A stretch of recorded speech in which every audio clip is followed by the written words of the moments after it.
Economía. Benzini con todo.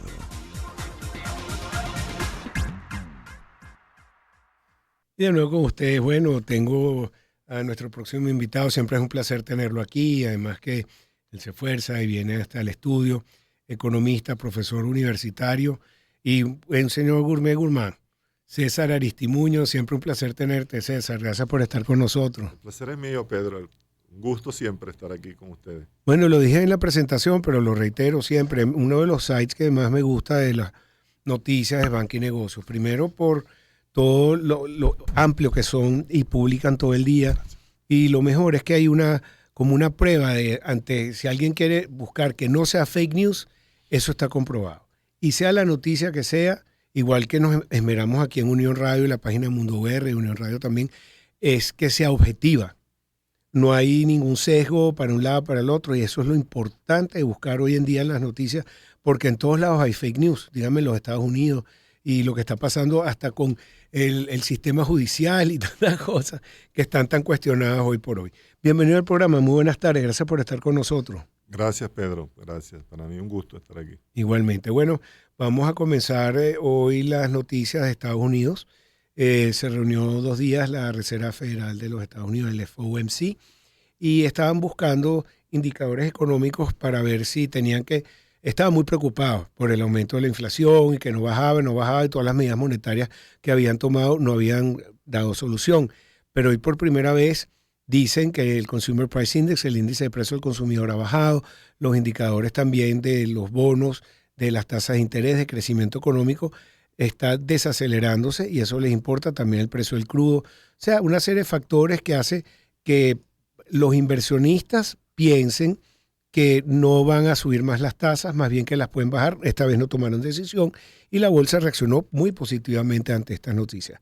Me interesa mucho tu valiosa opinión y gracias. Sí, bueno, en el mes de mayo la disminución fue realmente muy pequeña de la inflación con relación al mes anterior, pero al final disminución. Recordemos que en Estados Unidos, cuando se habla de inflación, no se habla de 2 dígitos, se habla de dígitos hacia abajo, inflaciones de 2, 3, 4, 5%. O sea que cualquier caída sobre esos números tan pequeños es importante porque realmente pues, son economías que están donde el tema de la inflación es muy sensible a las variables económicas, muy sensible a la bolsa. Y al punto de que hoy, pues, la Federal Reserve no movió las tasas, no las bajó, pero no las subió, las dejó prácticamente igual. Todavía la inflación sigue estando por debajo del 2%, que es uno de los objetivos, pues, permanente en este tipo de economías desarrolladas, y sobre todo en la economía norteamericana. Pero al final, si esta tendencia de mayo se logra mantener en el tiempo, bueno, yo creo pues que la bolsa de valores y la economía de los Estados Unidos va a tener un impulso mucho mayor que el que está mostrándose hasta el momento, ¿no?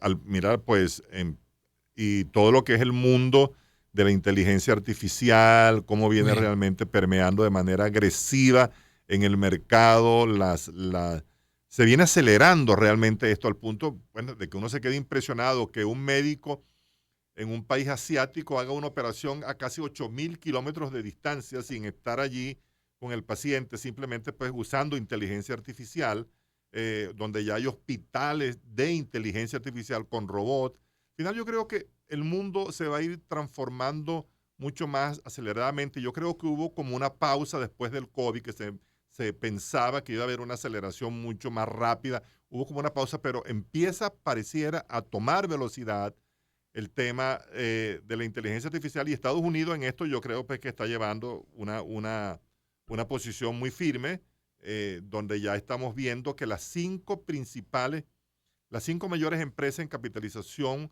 bursátil del mundo son empresas relacionadas con la inteligencia artificial. Entiéndase, Google, Nvidia, Microsoft, Apple y Alphabet. Las 5 están relacionadas con inteligencia artificial. Tú le dices Nvidia. Sí, Nvidia, sí. Que llegó a ser la primera hace poquito y ya la destronaron. Ya es la número 3, pues. Ya bajó al 3er lugar. Bueno, sí, está entre Apple, que está compitiendo con Microsoft día a día, pero Apple de hace 2 días para acá, después que dio todos sus nuevos productos relacionados a inteligencia artificial, logra nuevos altos y se Hoy se dispara como un colocó, 20%. hoy se colocó como la primera empresa bursátil del mundo con 3.3 billones de dólares y bueno, creció hoy pues casi 12-13%, hoy se empujó la acción. Así pues que es de esperar que lo que es el mundo del mercado bursátil en Estados Unidos va a seguir siendo capitaneado por las tecnológicas, pues, que se llegó a pensar que no, pero retomaron de nuevo esa posición de liderazgo que han tenido ya desde hace varios años, por cierto, ¿no? Sí, bueno, fíjate que tú estás mencionando todas estas empresas, la Magnificent Seven, nombraste 4 relacionadas con inteligencia artificial.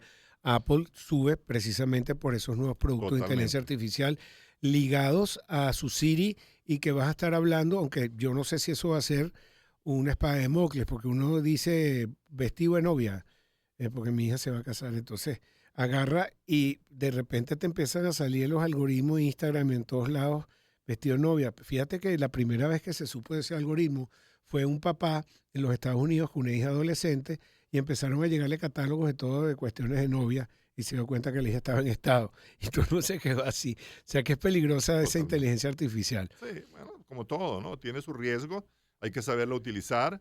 Estamos entrando en una nueva etapa tecnológica en el mundo entero, pero que yo creo que eso va a ir decantando progresivamente, pues. Sí, también quería saber sobre Venezuela, la inflación como que ha ido cediendo, hay una intervención por parte del Banco Central importante todo el tiempo porque el bolívar dólar se ha mantenido estable.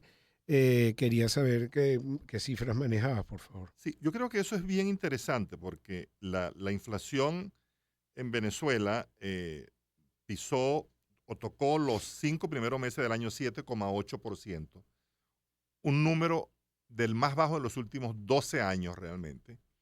Y la tendencia es que al cierre de este año, de acuerdo a nuestras proyecciones, las proyecciones de Aristimuño Herrera y Asociados, nosotros estamos estimando una inflación en niveles de 39%. Eso va a significar pues una caída enorme con relación al año 2023, que fue 189% el crecimiento. O sea, hay que ver lo que significa eso. Y por supuesto, otra variable importantísima en este tema tiene que ver realmente también con el tipo de cambio, que el tipo de cambio ha venido mostrando una importantísima desaceleración al punto pues de que nosotros estamos estimando para este año un dólar en niveles muy cercanos. El dólar referencial, Ujú. eh, estamos viéndolo en niveles muy cercanos acá A a los un, 4.000. no, No llega. a un nivel de 39, ni siquiera 40 bolívares por dólar estamos estimando Wow, el por debajo cierre de del los año, 40, muy bien. cuando hoy está en 36, o sea que el crecimiento pues será mínimo en lo que resta del año de acuerdo a nuestras proyecciones. Por supuesto, todos esperamos que el 28 de julio no ejerza ningún impacto importante en las variables macroeconómicas, pero hasta este momento el dólar nosotros lo estamos viendo en un cierre de casi 40 bolívares por dólar y realmente, bueno, eso nos hace pues ser muy optimistas en ese sentido. Por supuesto, pues que bien sabemos que el hecho de que sea un número importante desde el punto de vista del logro, también pues tiene sus impactos en otras variables del país, como en el sector bancario, donde la cartera de crédito pues se ha visto impactada por la estabilidad cambiaria, los ingresos no han subido mucho desde el punto de vista crediticio, por la misma estabilidad, dado que esa cartera de crédito está indexada. Ujú. Y bueno, como te digo, pues estamos viendo cifras que son realmente importantes de estabilidad. Sí, hay un tema que tratan hoy, que es el precio del petróleo. En Banca y Negocio estoy leyendo, que por cierto, Bárbara Merchán ha hecho los comentarios en estos días, que la felicito. Y Sí, nos sí, dimos sí. cuenta, ese no dice Banca y Negocio, dice Bárbara Merchán, pues ella Sí, es sí, sí, productora sí, sí, sí. también de nosotros. Bueno, dice que según la Agencia Internacional de Energía, el mundo podría sufrir pronto un enorme exceso de petróleo. Es decir, a más oferta, menos demanda, haría que cayera. Fíjate que hoy el West Texas está, ya te voy a decir, en $78.32, sube 42 centavos. ¿Cómo ves tú esto, cómo nos va a afectar? Mira, el último informe de la Agencia Internacional de Energía pronostica realmente una caída importante en los precios del petróleo en los próximos años. Se estima que para el año 2030 puede haber inclusive una sobreoferta de casi 8 millones de barriles de petróleo, donde hay nuevos actores. El tema de los cambios energéticos que se están viendo a nivel global van a ir acelerándose progresivamente y todo eso va a impactar el mundo energético del petróleo. Por lo tanto, pues las estimaciones que hay es que la demanda empiece a caer progresivamente a partir del año 2030 de manera continua, donde ya la OPEP pues va a tener, no digamos, ese liderazgo que ha venido teniendo en las últimas décadas, porque ya hay nuevos actores. Tienes a Guyana en el medio del tema, tienes a países como Brasil que están pues realmente teniendo una actividad importante, países como Namibia, hay nuevos actores. Bueno, y fíjate que Arabia Saudita, que es el líder de la OPEP, está entrando en un proceso de reconversión prácticamente de cambio desde el punto de vista económico, no basando sus fuentes futuras de ingresos en el tema petrolero, sino basándolo en los temas tecnológicos, en los temas de turismo, en los temas de cambio energético. O sea que el mundo en términos de mediano plazo pensamos que se va a transformar. Y eso para nosotros implica un reto muy importante. Sí, señor. Para la economía venezolana. Un reto demasiado importante. Y que tendríamos que tener una visión de más corto plazo Más corto plazo. que a largo. No, que somos los mayores No, tenedores de petróleo del mundo y las mayores reservas, ¿no? eso posiblemente en un futuro no nos sirva de mucho.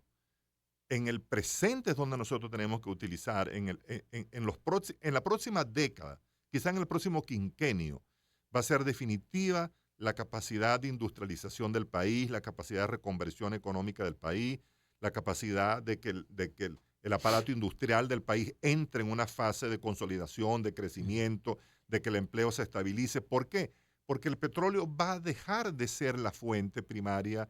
Siempre va a ser importante, claro, pero va a tender a caer progresivamente en el tiempo, de acuerdo pues a las cifras que estamos viendo, y obviamente pues nos coloca a nosotros en una presión de tiempo para acelerar realmente la estructura económica del país. Sí, es importante lo que estás diciendo, ese tema de Arabia Saudita, porque ellos sí están sembrando el petróleo, un sueño que ha tenido Venezuela. Ellos tienen muchos años con el plan de vender Aramco petróleo con miras al 2030, pero ya lo lograron vender parte, casi todos extranjeros, y eso es un hecho, it's a fact, es real, que se está viendo que están invirtiendo en otras cosas. Si puedes elaborar un poco de esta noticia. Claro, y fíjate que eso que está viendo Arabia Saudita en este momento, que es un país, uno de los mayores productores de petróleo en el mundo, un país como Noruega lo vio hace muchos años atrás. Uh-huh. Vio que no podían seguir dependiendo del petróleo como fuente energética y crearon uno de los fondos de capitalización más grandes del mundo. Uno de los fondos, no, el más grande del mundo realmente, donde pues le da la capacidad de poder tener la sostenibilidad de toda su población tranquila desde el punto de vista de ingresos, desde el punto de vista del mantenimiento de la estructura social. Eso lo vio Noruega hace muchos años. Arabia Saudita lo está viendo recientemente, pero está acelerando, le está poniendo el acelerador realmente a cambiar ese entorno donde el país no solo tiene que depender de la fuente energética llamada petróleo, sino que tiene que entrar en un mundo distinto. ¿Por qué?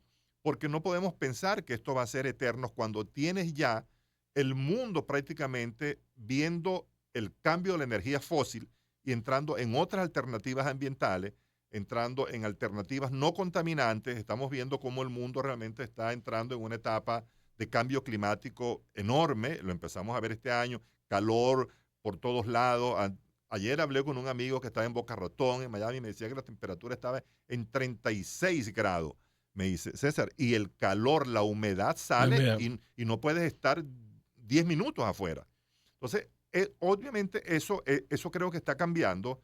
El mundo tiende a buscar energías más limpias, energías menos contaminantes, energías mucho más soportables desde el punto de vista humano y desde el punto de vista de la no degradación del ambiente humano, del mar, que los peces no sufran en la forma en que están sufriendo en este momento. Así que yo creo que esto es una tendencia irreversible, así como lo es la tendencia de la inteligencia artificial, así como lo es la tendencia de los microchips. O sea, esto no hay forma ya de aguantarlo porque los grandes actores, los grandes productores de petróleo están en ese cambio.